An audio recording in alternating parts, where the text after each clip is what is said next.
Welcome to Books vs. Movies, the podcast where I set out to answer the age-old question, is the book really always better than the movie? I'm Yuvia, an actress and book lover based out of New York City, and today I will be talking about The Handmaid's Tale by Margaret Atwood and its 2017 adaptation, The Handmaid's Tale, streaming on Hulu. Alright everyone, as you know, I'm super excited to be bringing this episode to you, and I gotta say, I did read The Handmaid's Tale, but I actually read, for this round, The Handmaid's Tale, the graphic novel. So it is obviously still Margaret Atwood's Handmaid's Tale, but it was adapted into a graphic novel by Renee Nault. And it's one of those things where I couldn't find the novel at my local library. It just was not available. This is the only way that it was available, which is fine. I've read this book before. I've read it twice before, so I'm familiar with the novel. It was just a matter of like refreshing my memory of what happens because it's been a while since I've read it. And wow, I'm just realizing the last time I read it was 9 years ago. It's been a while, but I really do love the book. And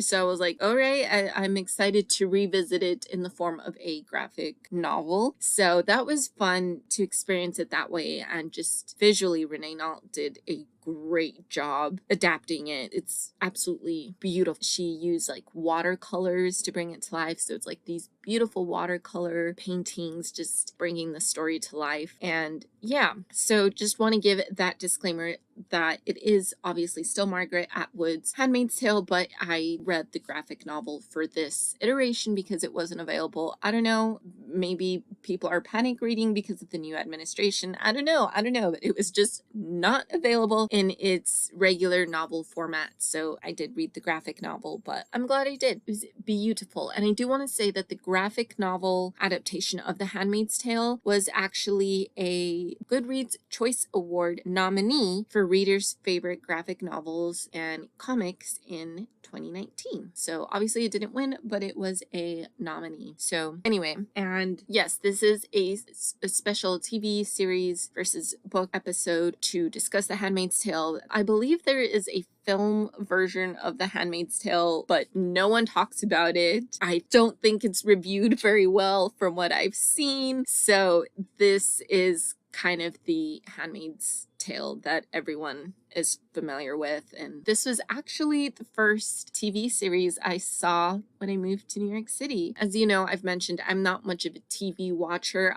My favorite medium to tell stories and is through film. I'm starting to get more into television series now, but growing up, film was like my jam. I could start watching TV shows, but I couldn't necessarily stick with watching them from beginning to end. And yeah, this was the first TV series I saw after moving to New York. I actually watched it with my mom. So yeah, my mom had been dying to take the train, and she kind of used me as like, when you move, I'll help you move, but we got to take the train. And I was like, okay. So we took the train, and it was a 3-day long train journey. I mean, we chose like the cheapest seats available, so obviously there was like, yeah, we just had no way of like enjoying it was a nice journey. I don't know that I would recommend a 3-hour long journey in coach, which is what we did. I would definitely want to, if it's going to be that long of a journey, I would definitely want to get a private cabin with an actual bed and a shower and a private bathroom, because that would have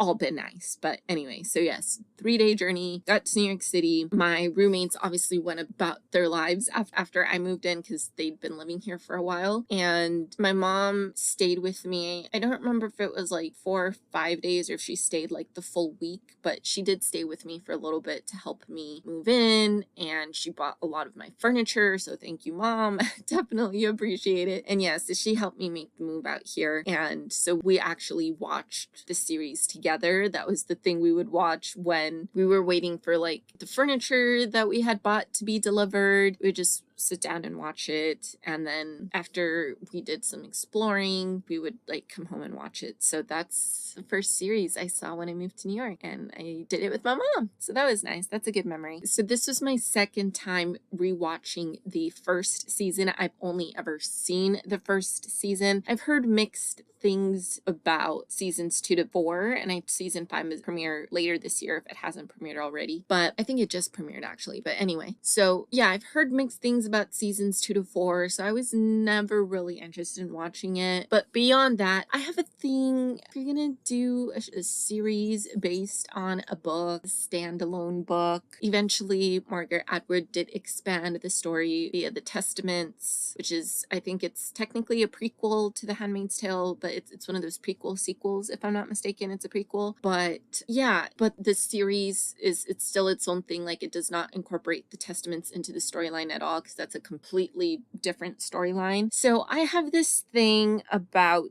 TV shows having more than one season of a standalone book, unless it's like a 1,000-page book and you're like splitting like the first 500 pages into one series and then the last 500 pages. Like Pachinko. Pachinko did that. Pachinko's 2 seasons. Pachinko, so season 1 focuses on certain events of the book, and then the second season is focusing on other sections of the book. So in that case, I'm definitely interested in watching season 2 of Pachinko, because we didn't cover everything. Go back to my Pachinko episode to see what was covered in that first season and what is still missing. But yeah, so like, unless it's something like Pachinko, I'm not really interested in seeing the seasons beyond what takes place in the actual novel. That's just thing I have. That's why 13 Reasons Why, same thing, only watched the first season. Yeah, to me, it's like, not that you can't expand upon this world. Obviously you can, but I don't know, I like sticking to what I already know, and I'm not necessarily interested in seeing how the story expands beyond that, even with this one where it ends on a cliffhanger in both the book and the TV series. Yeah, just not interested. So yes, Orlando, because he did ask me and he's like, is that how this book ends, or is that just how the series ends? And I'm just like, you'll have to wait for the episode. So yes, the book does end in the exact same cliffhanger that the TV series ends in. But anyway, I've rambled long enough, a really long time actually, I apologize. But anyway, so let's go ahead and get started. So The Handmaid's Tale, again, since I'm reading in this case referring to the graphic novel specifically, The Handmaid's Tale, the graphic novel, adapted by Renee Nault, originally by Margaret Atwood, was first published in 2019. And it follows Offred. Offred is a handmaid in the Republic of Gilead, where women are prohibited from holding jobs, reading, forming friendships. She serves in the household of the commander and his wife, and under this new social order, she has only one purpose, and that is that once a month she must lie on her back and pray that the commander makes her pregnant. In this universe, the birth rates are declining, and so Offred and the other handmaids are valued only if they're fertile. But we get glimpses of Offred's life before Gilead, and this was when she was an independent woman who had a job, family, her own name, and now all she can do is try to survive and hopefully find a way to rebel. The 2017 adaptation of The Handmaid's Tale first premiered in 2017. It stars Elizabeth Moss, Yvonne Strahovski, and Anne Dowd. And the series is set in a dystopian future in which a woman is forced to live as a concubine under a fundamentalist theocratic dictatorship. So, the first season, I remember when I first watched the first season, I felt like it was completely different from the book. And revisiting the book, I was like, no, they actually, obviously, they did change a lot of things, and they changed those things, I imagine, because as always, they have to change things for the medium, but because they're also expanding on this world beyond the novel. But I was like, other than the changes, which we will talk about, they actually did a pretty spot-on adaptation, I would say. So let's go ahead and get started. And first things first, my biggest gripe with the TV series, and this was even before I watched it. This was when we were just getting like promo videos and things like that, and this was Orlando and I went to the movies. You know, we love going to the movies, and you know how if you get there really early, like before the previews start, sometimes you'll get like first glimpses of TV series or other movies, and so we got a first glimpse at The Handmaid's Tale, and this was my first gripe, this was my first complaint point, and this was before I had even seen it, so Orlando very much knows what I ranted about because he was the first person to hear this rant, and that is the casting of Joseph Fiennes and Yvonne Strahovski as the commander and his wife. No shade to them as actors. My issue with them being cast has nothing to do with their ability as actors, and it has everything to do with the fact that the commander and his wife are supposed to be old. Like, they're supposed to be old. Like, there's a reason why the wives are not expected to give birth. There's a reason why the wives are not the ones that are going through the ritual to up the declining birth rate. It's because they're past the age where they can get pregnant and give birth. And the commanders are old. So yes, I am aware that a man can impregnate a woman pretty much at any age once he hits puberty. And that's why we have men like Al Pacino and Robert De Niro that are 80-year-old fathers. So I am aware that men do have the ability to get younger women, or do have the ability to get someone pregnant even at the age of however, any age basically. But there is still, it's a lot more difficult. Let me look up statistics really fast. All right, so here it is. As men age, their sperm count can decrease due to various factors, including changes in hormone levels, health conditions, and a decrease in testicular fertility. So in young adulthood, which is in the 20s to 30s age range, males tend to have the highest sperm count and fertility. Sperm count in older men, as in 60s and above, the sperm count and fertility may decrease even more. An older man may have a between 1 million and 10 million sperm per milliliter of semen. So the younger men may have between 50 million and 200 million sperm, while again, the older men have between 1 million and 10 million sperm. So yes, they do have the ability to get people pregnant as they age, but the likelihood does go down. The ability to do so does go down. Like, it is such a sticking point in the novel that it's like all the blame is being placed on these younger women for not getting pregnant, when it's like, we don't even know if these really old men even, like, it's just like such an important detail that like all the blame falls on these young women, when it's like the fault could very much be with the very old men that are trying to impregnate them. So that is my issue with the casting of Joseph Fiennes and Yvonne Strahovski as the commander and his wife. Again, nothing to do with their ability as actors. I actually think they're both really great actors. I enjoy their performances, but that really, like, we saw that first glimpse and I went on this rant immediately, and it just still irks me that they were cast in these roles. Like, it is such an important detail that they're older, because it is just like such an important point that is made over and over again in the books, that like these men might be sterile at this point because of their age, but the blame is falling on the women who do not have the ability to get pregnant, or who are not getting pregnant because of these old sterile men. So all right. So let's bring him back, and we'll just say go with like a not very important detail, but it's one that caught my attention, and that is that there is more than one Martha in the book. So there's different tiers of what women can do. So we have the commander's wives, and they're the ones that are married to the commanders and run the households, or, you know, traditional, and they no longer have the ability to get pregnant. So they're the ones that are gonna, like, after the handmaid gets pregnant and gives birth, they're the ones that are going to raise the child as their own. Then there's the aunts, and they're the ones that essentially prepare and train the women into being handmaidens. There's the econo wives that do everything except what the aunts do, but they're wives, they're handmaids, they're Marthas, they're everything, and they're for the poor men. We don't meet any econo wives, but they are mentioned. And then there's the Marthas, and they're like the maids. So again, for the commanders and their wives, they're richer, they have the ability to afford a Martha, so the Martha is in charge of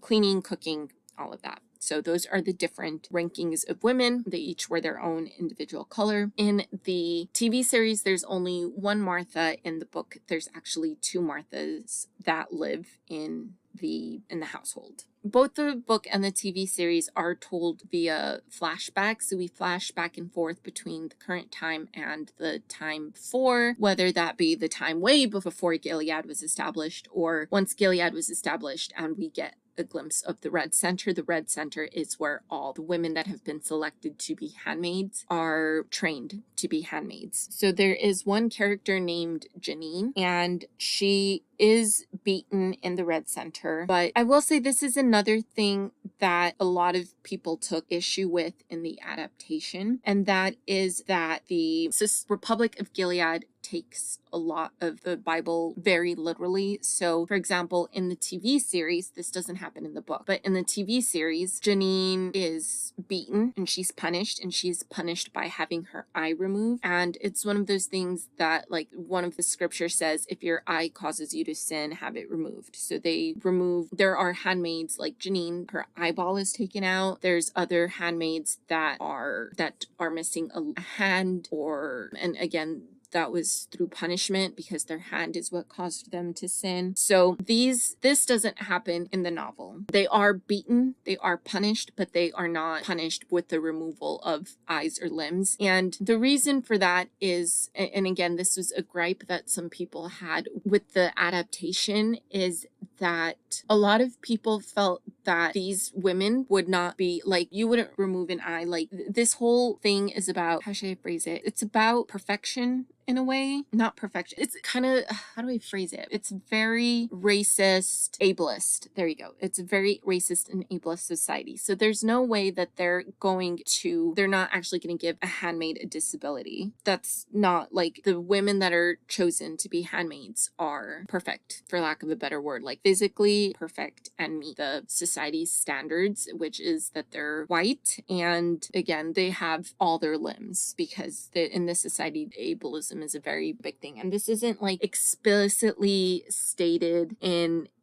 it's hinted at in the book. It's not, like, explicitly stated, like, there's no disabled people or black people, whatever, but it's like, in this society, like, yeah, it makes sense for like people that with disabilities and any black people or minorities not exist in this society. This was changed for the TV series. As I said, they do physically punish the handmaids and disable them in some ways sometimes. And then there are a lot of handmaidens of color. So yes. So Janine is beaten in the Red Center the way she is in the TV series, but she is not physically scarred, or at least physically scarred in the sense that they remove her eye. One of the most haunting images in the book is that this is, like, this awful, horrible society. And I really like that Margaret Atwood included this detail because it just really, like, oh gosh, is the fact that there's Japanese tourists.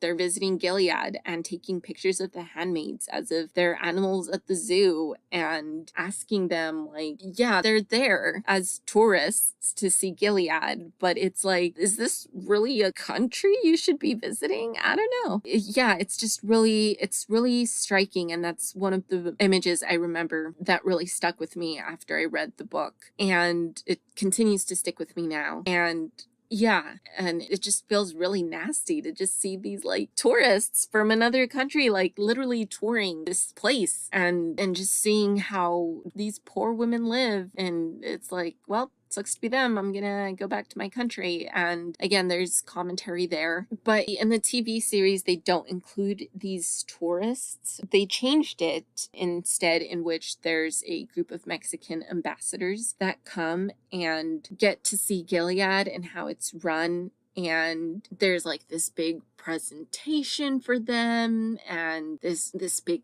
dinner. And then Offred ends up finding out that they're actually there because they're interested in trading some of the handmaids for whatever Mexican goods Mexico has to offer in this society. And that's when Offred stands up for herself and says, like she lied, obviously, when she's asked in the TV series, are you happy? And she's like, oh yeah, I'm very happy. And then, like, when she finds out what the Mexican ambassadors are actually there for, she tells them the truth. And she's like, I'm not happy here. This is the way we're treated. Like, we're not doing any of this consensually, and you should do something about it. And so the Mexican ambassadors go back to Mexico, and I don't know if they did anything about it. Maybe they do in the future seasons, but that's where it ends in the first season. So we get a glimpse of just regular Japanese tourists versus Mexican ambassadors getting a glimpse of Gilead and how it's run. Moira is Offred's best friend from before. And so Offred's name is June. So if you hear me say June, I'm referring to Offred. Offred and June are the same person. So if I use the name interchangeably, which I might, depending on which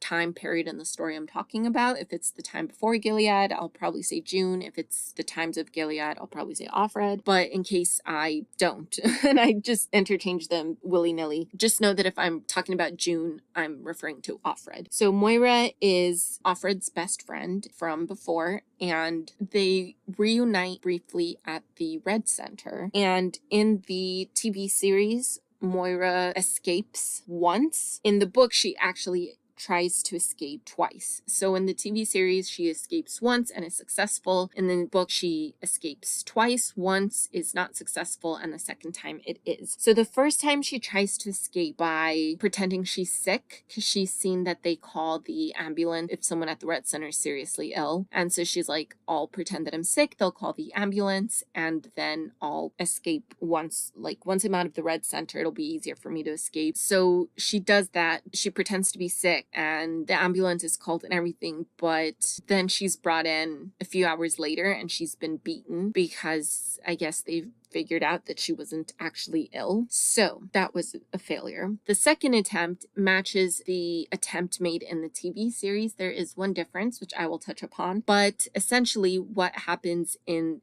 the TV series and the book on Moira's successful attempt at escaping is she takes the little, like on the toilet flusher, the thing that's like inside the tank on the toilet, there's like something in there that's sharp, and so she takes that and she tells the aunt that's outside supervising the bathrooms, she's like, there's one of the toilets is overflowing. And when the aunt goes in there to investigate, she like holds the sharp thing and like is like, give me your clothes or I'm gonna kill you. And then she trades clothes with the aunt and she escapes by pretending to be an aunt because the aunts can come and go from the Red Center freely. So she escapes by pretending to be an aunt. The guards just let her out and she leaves. She does this in the TV series as well. However, in the TV series, June or Offred goes with her. Offred does not make any attempt to escape the Red Center in the book, but in the TV series, she and Moira escape. So Moira, they take one of the handmaid garments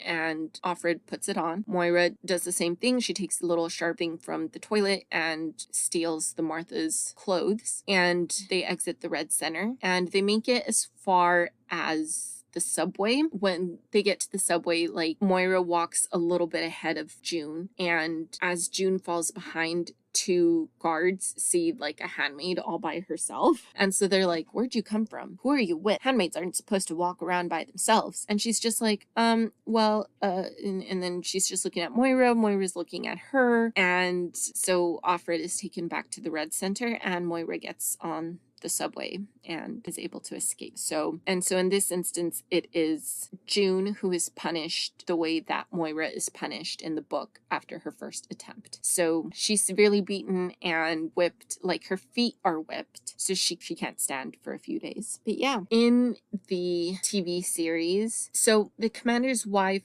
does say, like, it's possible that the commander is sterile, which is a forbidden word in this universe. And she's like, it's possible he's sterile, so I think we should find you a different way to get pregnant so you can give me my baby and you can get out of here and move on to somewhere else because I don't want you here anymore, essentially. And she's like, I think Nick should be the sperm donor, essentially. So in the book, that's all that happens. They steal one kiss in secret in which Nick tells her, like, the commander wants to see you alone in his room, which is also forbidden, but they steal that one kiss and then they sleep together in order to try to get Offred pregnant, but that is it. In the TV series, like, they actually start a whole affair and they sleep together a lot. There's a lot of sex between the two of them. So, but yeah, that doesn't happen in the book. Janine, as of Warren, actually, she's the only handmaid to get pregnant and during the time period of this book and the TV series. She's the only handmaid to get pregnant and give birth successfully. And in the TV series, the baby's fine. The baby's born fine and she's fine. She lives. But in the book,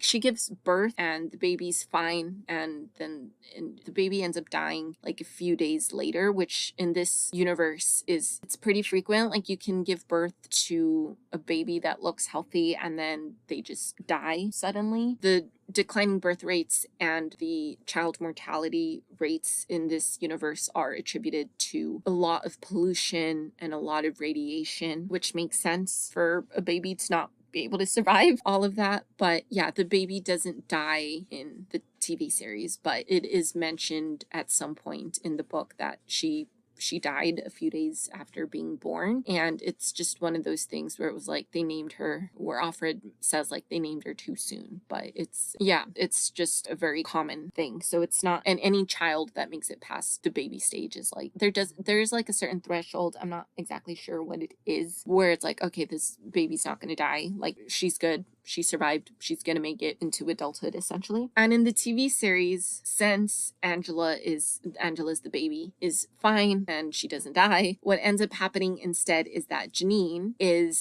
so after she is severely beaten and tortured in the Red Center and her eyes removed, she goes a little crazy, and so she's not all there. Like, she gets tortured to madness essentially. So after Handmaid gives birth, she sticks around for a little bit to like nurse the baby, and then after a few weeks or months, she's then removed from that home and taken to a different home to start the process over again and hopefully give another commander and his wife a baby. So after, in the book, like I said, Angela, the baby, dies before she is eventually like sent to, baby Angela dies before she's relocated to a new location. So yeah, so baby Angela was not, like, she wasn't even like a few months old when she died. I don't even think she reached like the month mark. But in the TV series, she fulfills her duties and she's there for the required amount of maternity time that she needs to be there before being sent, and then she's relocated. She meets the new family, and that madness is obviously exacerbated by the fact that she gave birth and she is not with her daughter anymore. She's been separated from her daughter. So when she is there to do the ritual, she like fights against it and like refuses to do it. And the commander that she was with essentially promised her like, we'll run away together, blah blah blah, and of course she believes it. And so after she's relocated, she ends up in the middle of the night like escaping her new home, goes to her old commander's home and takes Angela, and then she is threatening to jump off a bridge and kill herself and Angela. They bring Offred to her because they know that Offred and Janine are friends, and Offred talks her down from hurting Angela. So Janine gives Angela to Offred, and then she still jumps off the bridge, but she survives. Yeah, so none of that happens in the book because baby Angela dies in the book. And as far as we know, Offred never becomes pregnant in the book. In the TV series, she does end up finding out that she's pregnant, more than likely with Nick's baby because of how often they're sleeping together. But she does find out she's pregnant, and there's like this whole thing where everyone is celebrating her pregnancy. In the book, she does not get pregnant, as far as we know. The book ends on a cliffhanger, so we don't know if she ever got pregnant or not. But yeah, in the ones it is revealed that Offred is pregnant, Serena Joy, who's the commander's wife, takes her to is like, you're coming with me, and she puts her in the car. And then, because I think like Offred does something, I don't remember exactly what she does, but she like does something, and like she's starting to rebel a little bit against Serena Joy and the commander, and the way she's like speaking to them and everything, or the way she's speaking to Serena Joy, she doesn't speak that way to the commander, but she's starting to rebel a little bit in that sense. So after her pregnancy is revealed, Serena Joy puts her in the van, and then they show up at a destination, and then she tells the driver like, don't let her come out for any reason. And then they close the doors so she can't get out of the car. She goes inside the building, and then when she comes out with Hannah, who's Offred's daughter. And so obviously Offred is like begging the driver to let her. She's been looking for her daughter. She had no idea where her daughter was this whole time, and she's like begging the driver to please let her out. It's a really heartbreaking scene because obviously he doesn't, and she's just crying and cursing Serena Joy. And Serena Joy just says, as long as my baby's safe, your baby's safe. And so that's when Offred starts behaving a little bit more respectfully towards Serena Joy again. In the book, this does not happen. Serena Joy, to keep her motivated and like, you're gonna sleep with Nick, and if you sleep with Nick, I will see if I can get a picture of your daughter. And she finds a picture of Offred's daughter and shows her the picture, and it's one of those really sad things. It's been 3 years since she saw her daughter. The last time she saw her daughter was 5. So after 3 years, like, she can just tell, like, this child doesn't know me anymore. So it's a really sad moment in the book as well. But in the TV series, just seeing her cry and curse and beg to be let out of the car so she can see her daughter is just really heartbreaking. In the TV series, so there's a place called Jezebel's, which is like this underground place where the commanders can break all the laws that they've set forth because, like, of course, they're so righteous and they're doing this for the declining birth rates and they care about following the Bible. But Jezebel's exists, which is essentially a place where the women that work at Jezebel's are prostitutes, and the commanders are allowed to drink and smoke there, something that is against the law in the real world. So it's kind of like a speakeasy, but there's sex involved as well, because why wouldn't there be? Like, of course, they're going to be hypocrites and be like, and just do that because they're not going to follow their own rules. Let's be real. So in the book, Offred visits Jezebel's once, and it's one of those things where the commander gets off on taking his handmaids to this place. So he has them dress up in like this really skimpy outfit and put makeup on, and he takes them out and he parades them. But people there can't know that they're a handmaid. They have to think that she's a prostitute or one of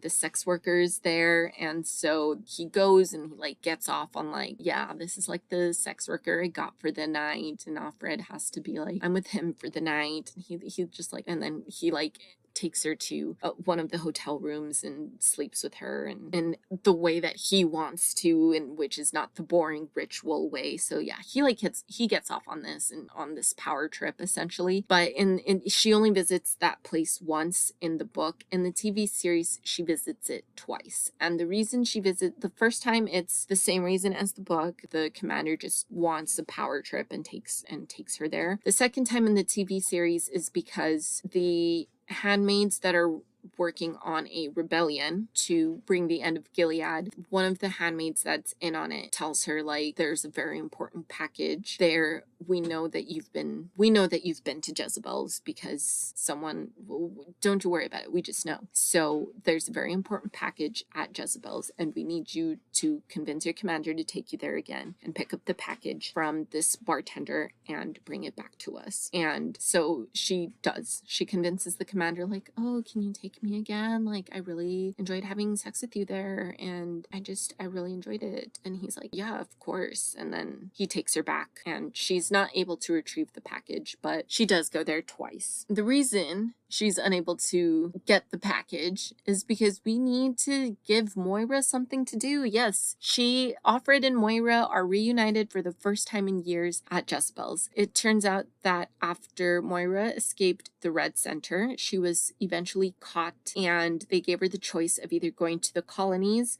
or to going to Jezebel's. You do not want to go to the colonies. The people that work in the colonies are exposed to radiation constantly. Like, their job is to clean up the remnants of war and radiation that was left behind. So you're gonna die a very painful radiation death. So when she was given the option, she chose to work at Jezebel's instead. So she works at Jezebel's, and that's where she's been ever since she was caught. And it's one of those moments in the book that makes June really, really sad, because it's clear that Moira has lost her fight and she's resigned to living the rest of her life, or not the rest of her youthful life, working at Jezebel's until she is sent off to somewhere else, more than likely the colonies. And she's kind of just resigned herself to this life. And so it makes June really, really sad to see Moira like this. So in the TV series, when June and the commander return to Jezebel's the second time, the commander's like, I know the real reason you wanted to come. It's to see your friend. And then he's like, I'll give you two some privacy for a little bit, but I expect some action later. And so June tells Moira all about why she came back and the package. And she's like, Moira, I need you to help me. And Moira's like, I'm not going to help you. Like, I don't mind working at Jezebel's.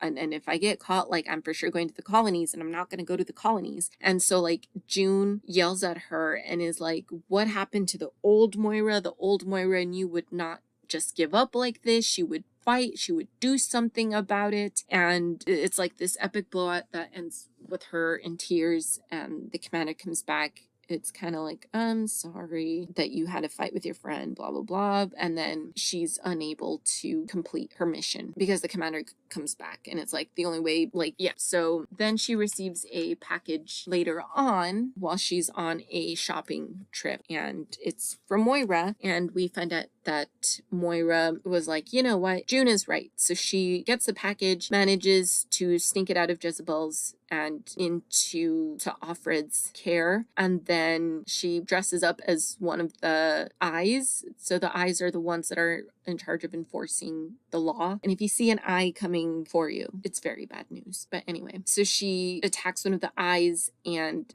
dresses up as the eye and steals his van. And then she eventually makes it over the border into Canada, and she is safe. And it is there that she reunites with Luke. Luke is Offred's husband from before, but in the TV series, he also manages to escape to Canada. In the book, we don't know what happens to him. He and June do try to escape Gilead when Gilead's already established, but things have not gotten to the extremes that they are now. And so they're trying to leave Gilead, and they're caught at the border, and we don't know what happened. Luke and Offred get separated. So Offred's running with her daughter, and then they're both captured and brought back to Gilead. And so we know Offred is made a handmaid, and we have no idea what happened to Luke. We don't know if he did make it or if he died. We don't know. In the book, there's only one salvaging. So a salvaging is kind of like a public execution. So in the book, there's only one salvaging, and it is a man who's been accused of raping a pregnant handmaid. And this rape is what causes her to lose the baby. We don't know if this is true or not. This is what the aunts are saying. But for all we know, he could just be a traitor. And this is the reason the handmaids are given. So they stone him to death. And this does happen, as I said, in the book. But in the TV series, this happens in like the first or second episode.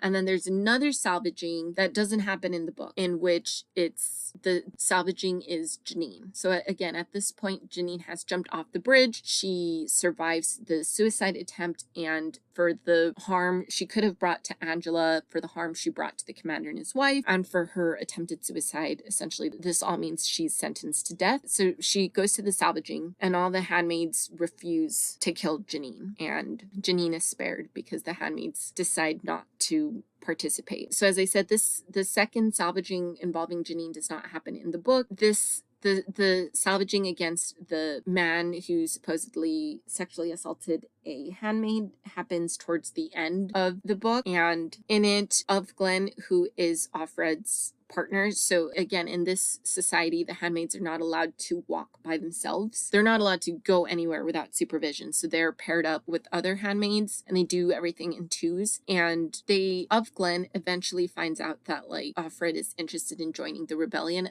Ofglen's was already a part of it. And so she starts telling Offred a little bit about the rebellion and what she can do to help and all that. When the salvaging happens of this man, Ofglen goes and kicks him right in the head, knocking him out. So he doesn't feel anything. He doesn't feel the pain of being stoned to death, essentially, because Ofglen knocks him out. And Offred's like, why did you do that? And she's like, because he's one of us. Like, he's part of the rebellion. And Offred's like, ooh. And so that's why I'm saying that in the TV series, that's the reason that we're given for this man being executed, but we actually don't know if that's the real reason or not. In the TV series, at the very end of the first episode, Ofglen is replaced with the new handmaid, who's also Ofglen. But the handmaid that Offred knew to be Ofglen is replaced at the end of the first episode. This does happen in the book as well. However, Ofglen is replaced at the end, towards the end. Again, after the salvaging of this guy, she saw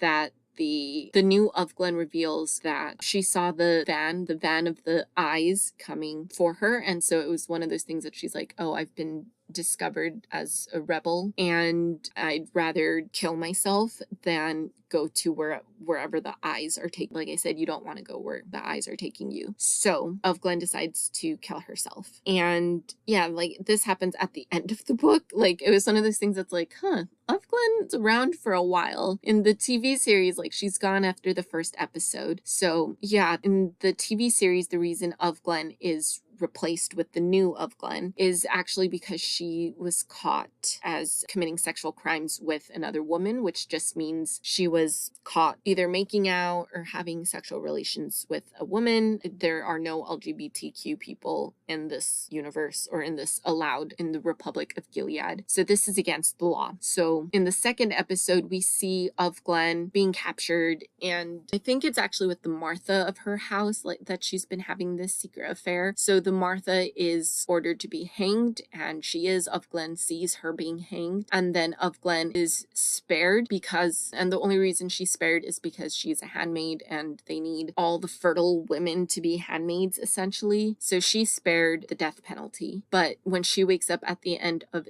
the second episode, she has gone through the removal of her clitoris, and Aunt Lydia, that's like the main aunt of the TV series and of the book too, is like, now you don't need to worry about those sinful thoughts entering your mind ever again. And so she just cries at her female castration essentially having happened. So that's what happens with Ofglen in the TV series, but in the book she kills herself because she sees the eyes coming for her. And yeah, as I said, the TV series and the book both end in a cliffhanger. The exact same cliffhanger that you see in the TV series is the exact same cliffhanger found in the book. So there you go, Orlando. And the TV series continues beyond there. As I said, this is where the book ends. The TV series continues on and expands on this story, which I still am on about whether or not I want to watch the rest of the seasons. Like I said, I have a thing about watching shows that continue past the first season. Like if they covered everything that the book did in the first season, I don't really want to continue beyond that, but that's just me and my personal preference. The book ends with the cliffhanger, but on top of that, it ends with historical notes, which is just like, I guess you could consider it an epilogue in which there's like a conference, someone is giving a presentation on Gilead. At this point, Gilead is no more, but it's like a conference at some point in the future, and they're looking back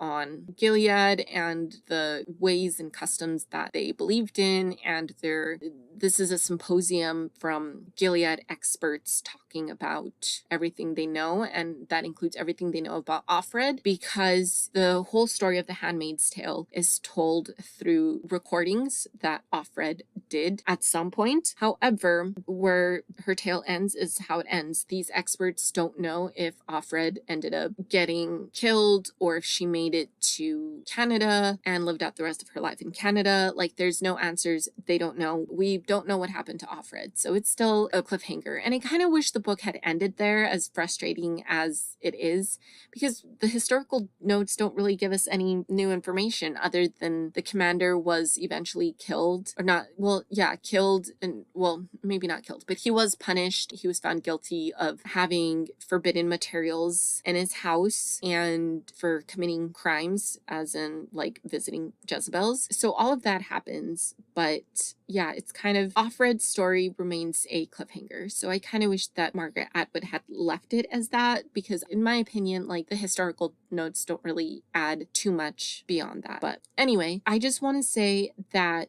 as I mentioned, Renee Nault's adaptation and art for the graphic novel is absolutely stunning. If you are someone that struggles reading regular novels, but you can read graphic novels, I highly recommend you check out The Handmaid's Tale and read it for yourself and enjoy the artwork. Like I said, it's beautiful, and the way red is used, red is the color of the handmaids, and she just finds ways to really make that red stand out in ways beyond the handmaid's robe. So it's absolutely gorgeous. The TV series is very well acted. I know a lot of people had issues when it first premiered with, like I said, the use of there being disabled handmaids and there being handmaids of color. And it's not, in this instance, their reasoning for not wanting handmaids of color is not for the stereotypical racist reasons. People don't usually want people of color playing their white characters. In this instance, this is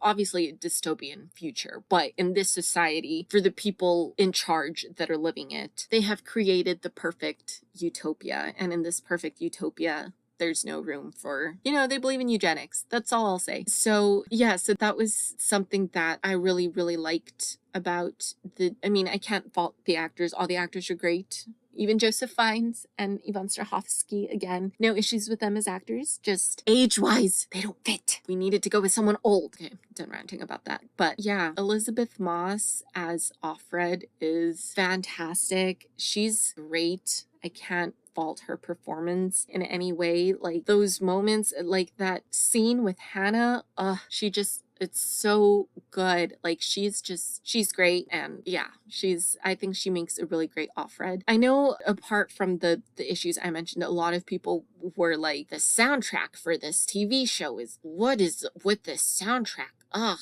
And I just want to say, there was maybe like one song choice that I was like, this was a little odd. But for the most part, like, the scene that drove me to tears the first time I saw it and drove me to tears rewatching it has Heart of Glass playing as its background. And it's in episode 3, I believe. And it's when we're seeing the start of Gilead.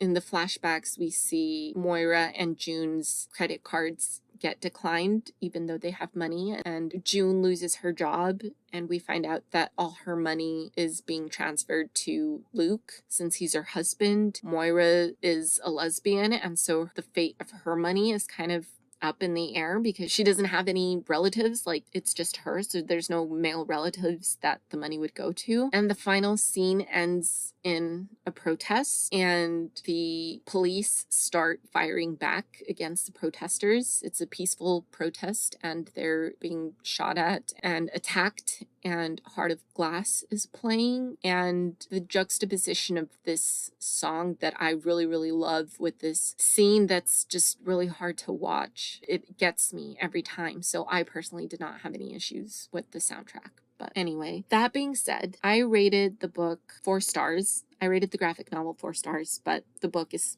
4 stars as well. And I gave the TV series a 4-star rating as well. But to me, there is a clear winner, and it is the book. I do really, really love the book, and the TV series is great. The first season, I can only talk about the first season. The first season is great. It's fantastic, and it's not a bad adaptation, all things considered, but there's just something about the book that, as difficult as it is to read at times, I don't know. I think the book just does more for me in terms of spreading the message and the warning that it's trying to send. And Margaret Atwood is just a wonderful writer, so I have to go with the book. But that is it for this episode of Books versus Movies. If you're enjoying this podcast, please leave it a rating and a review. Tell all your friends about it, and I will see you next time. Bye!